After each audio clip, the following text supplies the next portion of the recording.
Тийм учраас бас төлбөрийн нөхцөл бас хамаатай. Танд ямар хамаатай юу? Хамаатай. Хамгийн их хамаатай. Маш их хамаатай. 1 2 1 2 1 2 1 2. За майк маань ажиллаж байгаа бах. Камер маань ажиллаж байна. За нэлээд жоохон салхитай байж магадгүй. За тийм учраас бас доогуур нь бас хэрвээ салхилсан үед нь доогуур нэг сабтайтл оруулчих гэж бодлоо. За тиймний өмнө одоо та бүхэнд бүгдэнд энэ өдрийн мэндийг хүргэе. За тэгээд би бас ингээд нэлээд хэдэн лист ингээд бичсэн байгаа. Өнөөдөр ярих сэдвүүдийг бичсэн байгаа учраас ингээд цаас хараад өнөөдрийнхээ бичлэгийг биччихье гэж бодлоо. Фүү ямар салхитай байна. Come on man. За ингээд өнөөдрийнхээ бичлэгийг эхлүүлцгээе. За өнөөдрийн бичлэг бол одоо гадаадд байгаа монголчууд маань ер нь хэрхэн байр өөртөө авах вэ гэдэг талаар ерөнхийдөө ярилцъя гэж бодсон. Тэгээ өөрийнхөө бас туршлага дээр одоо тулгуурлан өнөөдрийн сэдвийг бол ярилцъя гэж бодлоо. За нэгдүгээрт нь бол ерөнхийдөө байр авахд ер нь юуг анхаард юм бэ? За бас салгаад гадаадд байгаа хүмүүс яаж ер нь байрыг одоо амархнаар холбогдож ингэж авах вэ гэдэг тийм талаар ярилцъя гэж бодлоо. За хоёрт нь маш чухал хэсэг байгаа. Байр авах гэж байгаа хүн бол та өөрөө тийм үү? Одоо миний хувьд бол би өөрөө учраас би ер нь яг ямар сахилга баттай байх хэвээр би ер нь ямар сэтгэл зүйтэй байх хэвээр би ер нь яг юуг одоо бодож төлөвлөж байр авах хэвээр юм бэ те маш богино хугацаанд өөрийгөө одоо зовоолгүйгээр асуудалгүй авах тийм аргыг ер нь та бүхэнд ярилцъя гэж бодсон. Тэгээ бас өөрийнхөө богинохон түүхүүдийг бол дунд нь яриад явах учраас тань таалагдах гэж бодож байна. За тийм учраас та бүхэн одоо яг байр авахыг одоо хүсэж байгаа тийм хүмүүс байвал бичлэгийн маань дуустал нь үзээрэй гэж хүсмээр байна. Тэгээд энэ завшааныг ашиглаад мөн лайк and subscribe хийх мартаарай. За хамгийн ихэнд нь ер нь байр авахд ер нь яг ямар одоо зүйлсийг анхаарах хэрэгтэй юм бэ? Энэ талаар ярих гэж бодлоо. За мэдээж байрны чанар хийц бол одоо үнэн одоо тухайн байрны метр квадратын үнээс бол хамаарна ойлгомжтой. Гэхдээ заавал одоо тийм амар өндөр үнэтэй байрыг бол эхний ээжинд бол одоо аваад байх шаардлага байхгүй гэж би бол ихэндээ бодоод байна. Яагаад гэх юм бол та магадгүй одоо гадаадд оюутан байж болно. Эсвэл та гадаадд дөнгөж одоо очисон ажилтан байж болно те. Ямар нэгэн гэрээний ажилтан байж болно. Тийм учраас заавал одоо амар өндөр үнэтэй байр руу бол зүтгээд авах шаардлага бол байхгүй. За энэний талаар бол дараа нэг ярилцъя гэж бодлоо.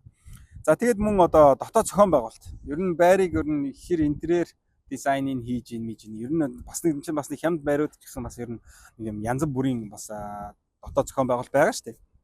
За тэгээд дээрэс нь одоо тухайн барилгыг барьж байгаа компани бол маш чухал. Компани тал дээр гэх юм бол судалгааны хэсэг дээр би илүү ярих гэж бодлоо. Гэхдээ тухайн одоо компани групп компани бол таны эрсдэл бол маш одоо багаар үнэлэгдэх нь бол ойлгомжтой.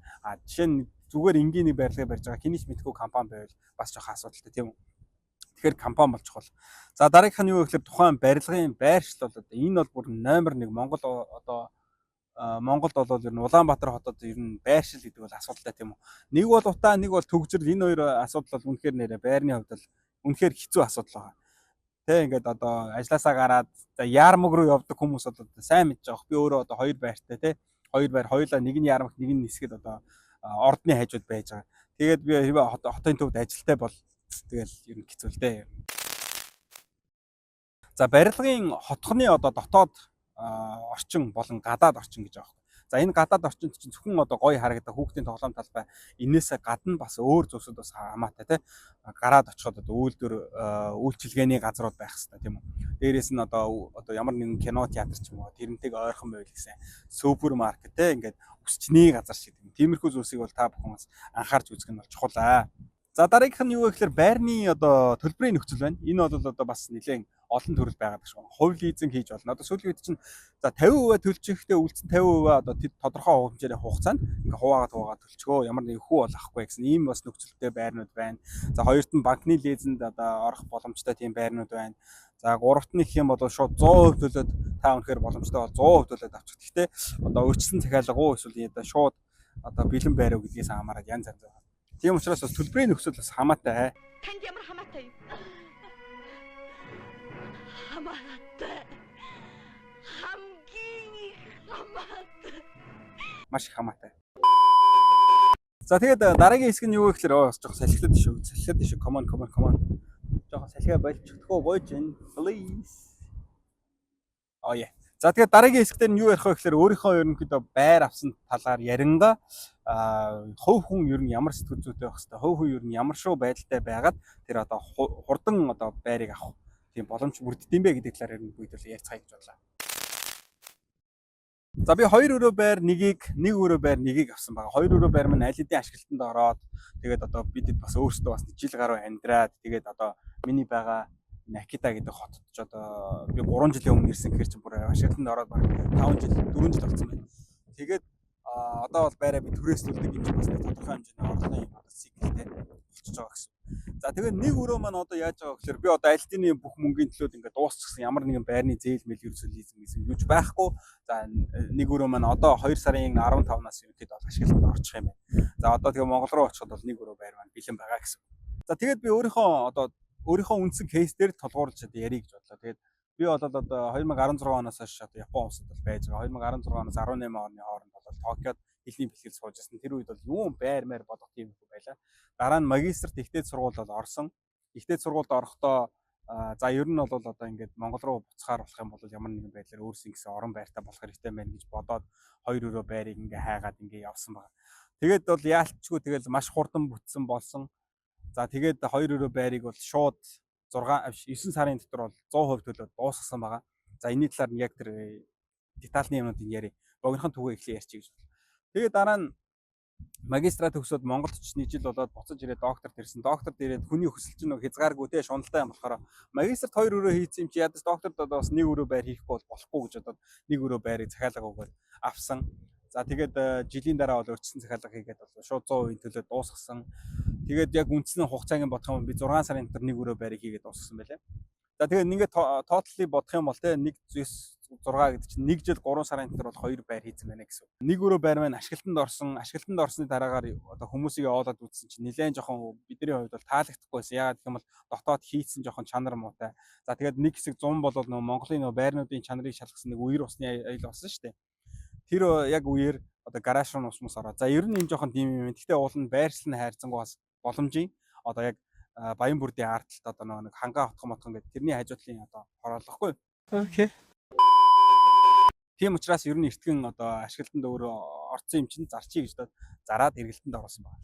За тэгээд зарсныхаа дараагаар шууд одоо бас өөрсдийнхөө хөрөнгийг дахиад нэг байр болгох ёстой учраас жохоод ер нь тэгж дээр учраас шууд одоо мөнгөө юу яасан баг. Шууд 1 өрөө байр болгоод цаана хэмдэж одоо бид хүн чинь ашиг гарч ирж штэ.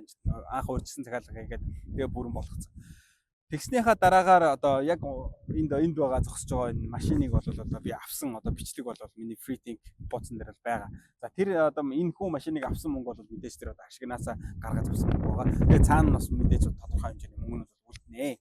За миний хувьд бол нэг иймэрхүү түүхтэй. Тэгэхээр би 2 байрыг одоо гэр бүлийнхаа үнэтэй нийлээд ингээд жил 3 сарын хугацаанд 2 байрыг бол 100% төлөө дуусгажээ. За ингээд байр авахд ер нь гадаадад байгаа оюутнууд, ажилчид ер нь ямар шүү төлөвтэй байвал ер нь дээр юм бэ гэж одоо би юм лист гаргалаа л да. Тэгээд листийнхаа дагуу ярих гэж бодлоо. За нэгтэн танд бол одоо хамгийн том хэрэгтэй юм бол та зорилготой байх хэрэгтэй. Зорилго гэдэг маань одоо би түрүү хэлсэн шүү дээ. За монголчууд амьдрах юм чинь өөрсдөө гэсэн орон байртай болох юм ийм тийм. Энэ бол маш том зорилго тийм үү. За өөрийн гэсэн зорилгогүйгээр одоо юу гэдэг юм ямар нэгэн байдлаар за тэгж байгаа л авъя да. Тэгж байгаа л угаасаа байр маятай болчихно доо ийм тийм гэх юм бол та ер нь тэгж байгаа л байртай болох бах тий. Маш хурдан болохгүй. За дараагийн нөлөөлөл нь юу вэ гэсэн чинь одоохон машин яваад байгаа учраас жоохон хүлээж байгаа. За дараагийнх нь хэм маяг. За дараагийнх нь юу вэ гэхээр амьдралын хэм маяг баг. Жишээлх юм бол би одоо тамхит нэг татаад байдгүй, за арх уугаад байдгүй тий. Тийм учраас ерөнхийдөө бол өөрсдөндөө тийм хэрэггүй зардлыг бол баг гаргадаг гэсэн. Тэгээ шоудаад авахгүй учраас тийм үү. Жишээлх юм бол одоо Японд ч хүмүүс өдөр болгон нэг пивийг бол уудаг тий. Тэрийг аягуугаа шалтгаалтай хэлдэг. Air condition ашигладаг учраас одоо ингээд пив уухаар уушгин дотор ус ингээд үүсдэг. Тэрийг гадагшуулдаг. Янз бүрийн тийм. За ерөнхийдөө бол би пив эргэлдэггүй, арх уудаггүй, за ингээд иймэрхүү жижиг сажиг зардлыг бол хийдэггүй. Тэгэхээр юу гэсэн үг гэхээр амьдралын хэм маяг дээр чинь эрүүл хооллолт, эрүүл байхаас гадна санхүүгийн бас хэмнэлтийг бас та хийвэл арай дээр. Одоо чинь хэрэггүй бүтээгдэхүүн, хүнсний бүтээгдэхүүнийг та авах шаардлага байхгүй. Яг чанартай хэрэгтэй бүтээгдэхүүнээ аваад те ерөнхийдөө санхүүгээ бас ингээд зохицуулах тийм боломж байна. Тэгэхээр энэ бол амьдралын хэм маягтай бол маш салшгүй холбоотой. За дараагийнх нь юу гэхээр түрүүн би сад урьдсан санхүүгийн сахилга бат. Сар бүрийнхаа орлогыг тооцоод сар бүрийнхаа зарлагыг хасчих. тогтмол гардаг зарлууд гэсэн. Тэгээд нэмээд үлдсэн одоо мөнгнөөсөө та бүхэн хадгаламж одоо байрандаа зорилготой хадгалж байгаа. Эсвэл зорилготой аль хэдийн хүрсэн бол тэрнийхээ мөнгийг ингээд баг багаар нь төлөх юм уу те. Ерөнхийдөө яг ингээд чанто гэж японоор хэлээд байгаа юм те. За тэгээд яг ингээд те яг бүр яг таг ингээд мөнгнүүдэд хуваарлах хэрэгтэй. Санхүүгийн сахилга батаа бол маш сайн барих хэрэгтэй. Өнөөдөр ингээд би одоо төлбөр төлөх ёстой бол за яхад хийж агаад болъё даа гэх юм бол таны одоо юу чинь байр чинь бол танаас холтноо л гэсэн үг байхгүй юу? Тийм учраас санхүүгийн сахилга бол маш хэрэгтэй шүү guys. За энэ дараагийн ярих сэдв бол одоо миний хамгийн дуртай би өөрийнхөө одоо хэрэгжүүлсээр ирсэн энэ хоёр байран дээр ч хэрэгжүүлж ирсэн миний одоо сурж байгаа магистр сурсан магистр сурж байгаа доктор одоо өөр юу гэдэг бүхий л зүйл одоо энэ машин ч гэдэг юм. Бүхий л зүйл дээр хэрэгэлдэг энэ бол юу гэхээр оюун бодлоо цэгцлэх. За би бол энийг юу гэж хэлэх гээд байна гэхээр манифест хийхгүй. Манифестийн аргыг бол би одоо сүүлийн 14 5 жил бол тогтмол хийж ирсэн. Тэгэхээр би манифестийн талаар бол яг одоо ярихгүй зүгээр оюун бодлоо цэгцлэхийн талаар ярих гэж бодлоо. Та магадгүй одоо оюун бодлоо цэгцэлж өөрөө өөртөө гоё эерэг энергитэй байвал та одоо хурдан зорилготой хүн. Таны зорилго байр авах, машин авах эсвэл ямар нэгэн байдлаар бизнес хөрөнгө оруулах юм. Иймэрхүү зүйл байх юм бол та оюун бодол чинь маш гоё цэгцэрж ирснээр маш гоё одоо тийм үр дүнд одоо хурдан хүрнэ тийм үү. Ямар нэгэн боломжууд гарч ирнэ. Тэгээ боломжийг битээ хаалт гэж байгаа. Боломжоо өөрийн болгож одоо авах нь бол таны яг хийх ёстой зүйл. Бусад одоо тэр боломжийг гаргаж ирэх нь бас магадгүй одоо тий заавал тэрэн дээр бол санаа зовоодох юм байхгүй. Яагаад гэх юм бол одоо энэ манифест хийдэг мэддэг хүмүүс бол энийг бол мэднэ. Таны зорилго биелэх нь бол цаг хугацааны л асуудал. Яаж вэ гэдэг нь бол танд бол нэг сонирхолтой. Тэгвэл тэрийг яаж гэдэг үгийг амьдралаас хас бурхан минь. За тэгээ айгүй зарим нь бодож иж магадгүй л дээ. Яаж юм бэ гэдгийг мэдэхгүйгээр одоо хэрхэн одоо тэгээ юмтай болох юм хийн гэж бодож иж магадгүй амьдралаасаа энэ WHO-ийн одоо хийдэг асуултуудыг яг үндэ хасвал таны амьдрал маш гоё зэгцрээд ирнэ.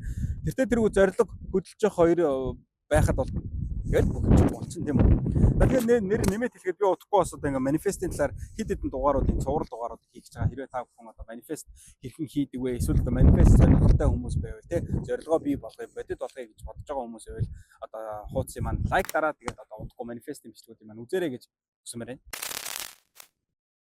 Бүр салхичаад бүр алах нэ. За ийшээ ингэрлүүгээ микрофоноо хийж байгаа л одоо ярий да. За дараагийнх нь юу вэ гэхээр судалгаа байгаа. За энэ бол шууд байртай холбоотой. За магадгүй та гадаад байгаа бол одоо өөрөө очиж байраа үзэж чадахгүй учраас те. Эхлээд та яаж судалгаа хийх вэ гэхээр сошиал орчноор судалгаа хийх нь бол угаасаа маш зөв. Вебсайтаар ч хийж болно эсвэл одоо Facebook, эсвэл Instagram ямар нэгэн хаягуудаар нь ороод сайн үз. За тэгэнгүүт тэн дээр чинь одоо тухайн одоо компани нэр мэр янз бүрийн байгаа.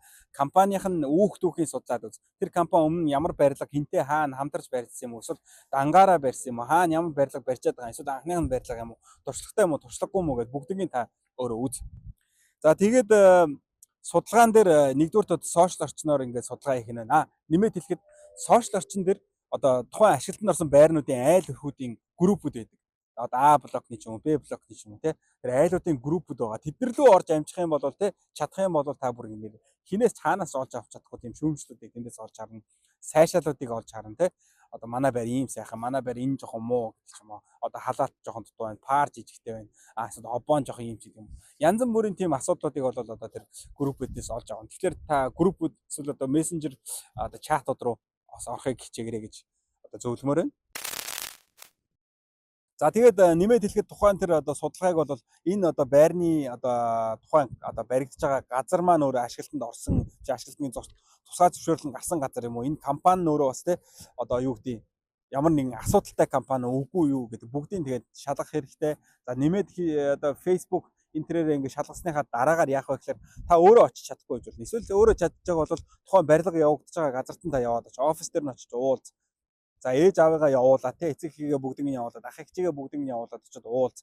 Хүмүүстэй шууд очиод уулзахад бол бас нэг өөр. Сошиалын араас бас байгаад хахаар бас нэг өөр тийм үү. За тэгээд аль болох бүхэл одоо боломжтой хэсгүүдийн одоо ашиглана. За дараагаар нь юу авах вэ гэхээр тухайн тэр компани ямар нэгэн байдлаар өөр одоо газар барилга барьсан бол тэр барилга дээр одоо таньж мэддэг хүн байв. Эсвэл мэдэхгүй бол очиод байрнаас нь очиод асуулт танаас алдаадах юм байхгүй тийм үү. Энэ байр ер нь хэр байр вэ? Компани ер нь ямар вэ? Тухайн ашиглалтандаа ер нь орно гэсэн хугацаанд яг орсон уу? Яасан бэ? Ийсэн бэ? Бүгдийг нь очиж асуу. За ерөнхийдөө бол одоо судалгааны хувьд бол нэг юм их байна. Тэгэхээр ер нь байр орон сууцыг орохоос өмнө сайн судлаарай. Байршил юу гэдэг бүгдийг нь сайн судалж иж ороорой. За дараагийн хэсэг бол юу вэ гэхээр хувь хүн тал дээр мотивац авах гэсэн хэсэг байна. Мотивацийг ер нь хүмүүс ер нь яаж авт юм бэ? Жишээ нь би гэх юм бол одоо дуу сонсдог, өөрийнхөө хүсэл мөрөөдлөөр те ингээд өөрийнхөө бодол одоо тэр бодлороо ингэж гоё мотивацийг хийж өөр өөртөө ингэж энерги хийж явж идэг. Жишээлх юм бол те машин бензин хийхгүйгээр те мотор хөдөлгүүр юу яаж ажиллах вэ? Мотор ингэж хөдөлгүүр ингэж ажиллаж ийж цаашаа машин хөдөлж байгаа шүү дээ. Яг тэрнтэй адилхан та ямар нэгэн мотивац авахгүй гоё энерги авахгүй бол та тэр зорилгодоо хүрч чадахгүй тийм үү? Тийм учраас мотивацийг та яг юунаас авдаг вэ? Дуу хөгжмөөс авч болно тийм үү? Эсвэл компьютер тоглооноос авч болно. Эсвэл хийж байгаа ажилласаа авч болно. Тэр нэг гоё зүйлсийг бол та өөрөө өөртөө бий болгох хэрэгтэй. Жишээ нь одоо байр авах гэж байгаа юм бол тэр байраа гоё төсөөлөх хэрэгтэй. Байрныхаа одоо тавилгыг хийж байгаа яг ямар тавилга захиалж байгаа тий. Байраа аваагүй гэж болно. Та гэхдээ тэр байрныхаа доторх дизайн, интерьерийг та яга хийж иж одоо болохгүй гэж тий.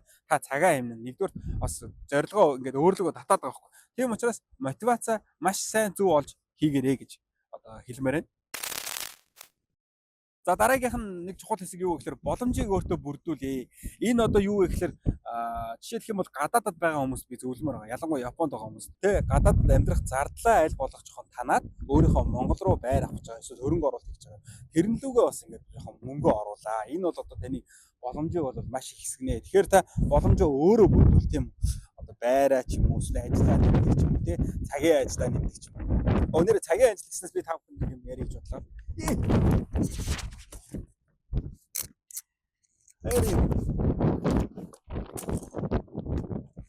Яа. Яа, унаад ирэмгэр. Өө алсаас. Энэ бүр хажууд байжууд. Болоо клип. Ямар ааш хийж байна. Миний сандал манд болж. Яа, за хурдан дуусахгүй бол баларлаа бурхан минь. За салхины доор орохгүй бол баларлаа гайс тэгээд сая одоо уц муц маань юу болов унаад бас нэлээ юм боллоо. Тэгээ одоо газ ер нь хурдан яриа дуусгах таа гайс. За тэгээ боломжийг бүрдүүлэх нь бол одоо маш чухлаа. Тэгээд гадаадад байгаа залуусууд бол ер нь ялангуяа тэр байгаа зардлаа тань тий одоо юу солиороод байгаа юм бэ? Цагийн ажлын талаар ярьж ирсэн шүү дээ. Come on man. Би та бүхэнд одоо Японд ч гадаад Герман ч Америкт ч хаан ч ер нь нэг сайт зааж өгье гэж бодлоо. Би хоёр дахь байраа авахдаа цагийн ажил хийж исэн тий. Тэгээд цагийн ажил хийж байхдаа яг одоо физикли цагийн ажил бол хийхэд манай энэ байгаа газар бол хэцүү. Тэгэхээр би онлайнаар цагийн ажил хийжсэн байхгүй. Энд яг доор гарч байгаа OneForma гэдэг вебсайт байдаг. Энүүгээр ороод та бүхэн одоо чинь өөртөө одоо таарах тийм цагийн ажлыг бол хийж болно. За тэгээд хэрвээ та одоо ямар нэгэн хэл мэддэг бол бүх хэлээ оруулаарай тий. Зүгээр орсоор здравствуйте гэд хэлдэг байсан ч гэсэн та орсыг ч хамаагүй оруул. Онлайн ажил учраас яаж хийж байгаад арга нь олдно. За би бол англи, япон хэлийг бол угаасаа одоо хэрэгжилж явдаг учраас хоёуланг нь оруулсан байгаа. Тэгээд би нэг хэсэг яг Apple Store-ын одоо аппликейшнуудыг ингэж үнэлдэг тийм ажлыг бол хийжсэн. Тэгээд тэр ажил маань бол ер нь сарын $1000, заримдаа 700, заримдаа 600, 500 гэл янз янзаар ер нь бол цалин бол авч ирсэн. Тэгээд тэр маань бол маш их одоо нэмэр болсон.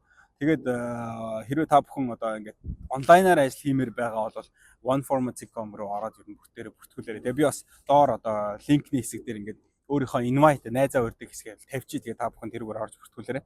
За тэгээд цагийн ажил дээр одоо иймэрхүү oneforma шиг юм сайтууд байна. Өшөө одоо юу гэдэг те өөр цагийн ажлуудыг одоо хагасаа бүтэн сайнд ажлынхаа хажуугаар хийж бас болно. За Uber Eats байна. Би эхний байраа одоо 2 өрөө байраа хийхдээ Uber Eats-ээр одоо цалинжиж одоо амжиргаагаа залгуулдаг байсан. Яагаад гэх юм бол би 2 өрөө байранда бүх тэтгэлгээ явуулдаг байсан. Тэгээ магистрийн тэтгэлэг одоо 19 сарын одоо бүхэл бүтэн 9 сарын тэтгэлгийг би нэг араараас нь явуулаад 12 сар юм уу? 12 сарын тэтгэлгийг ингээд нэг ингээд явуулдаг байсан. Тэгээд бодох юм бол ер нь бол нэг дунджаар 40-50 сая төгрөгийг бол ингээд тэтгэлгээс явуулдаг байсан гэсэн. Тэгээд мэдээж тэтгэлгээ явуулсан хүн чинь амьдрах хэрэгтэй болно. Тэгээ амьдрахын тулд одоо Uber Eats хийдэг байсан. Машин яваад өглөө. За Uber Eats хийдэг байсан. Тэгээ Uber Eats-ийг одоо жишээ нь Америкт ч юм уу эсвэл Токиод эсвэл одоо Японы хаа нэг байдیں۔ Тэ газруудад бол Uber Eats хийгээд явах маш боломжтой. Та хүссэн үедээ гараа явна тэ. Тэгэхээр ерөнхийдөө өөртөө боломжийг бүрдүүлгээд байгаа чинь бас цагийн ажил واخгүй юу? Яг өөртөө таарсан, өөрийнхөө цаг хугацаанд таарсан ер нь бол тэ нэг тийм зовоод авахгүй цагийн ажлыг хийх юм бол санхуд бол маш нэмэртэй шүү guys. За одоо бүр бороо ороод унлаа. Тэгээд одоо ер нь бичлэгээ одоо энэ хүрээд өндөрлүүлээ дөө. Тэгээ ер нь бол бас ингээд байр авахд бол боломжгүй зүйл гэж ерөөсөй байхгүй. Хүн үүнээсээ л хамаарна. Тэгээ та бас хамгийн надад одоо хэлэх чухал зүйл байна. Бүр цаасмаас ороод байна. Come on. Эерэг байгаараа тэгээд энэ бичлэгийг үзэж байгаа бүх хүмүүс одоо хүссэн зорилгодоо хүрээрээ байраа аваарай. Хөрөнгө оруулалт хийгээрэй. Машин унаага бүгднийг аваарай. Тэгээ би та бүхэн надаас одоо асуух асуулт байвал комент нь үлдээгээрэй. Дараагийн дугаар дээр илүү гоё дэлгэрэнгүй ярьцгаая. Тэгээд би илүү нээлттэй шүү гэдгийг та бүхэнд хэлэх гээд байна. Тэгээд бүгд нь амжилт хүсье. Тэгээд лайк and subscribe битгий мартаарай guys. Тэгээд дараагийнхаа дугаараараа уулзцгаая.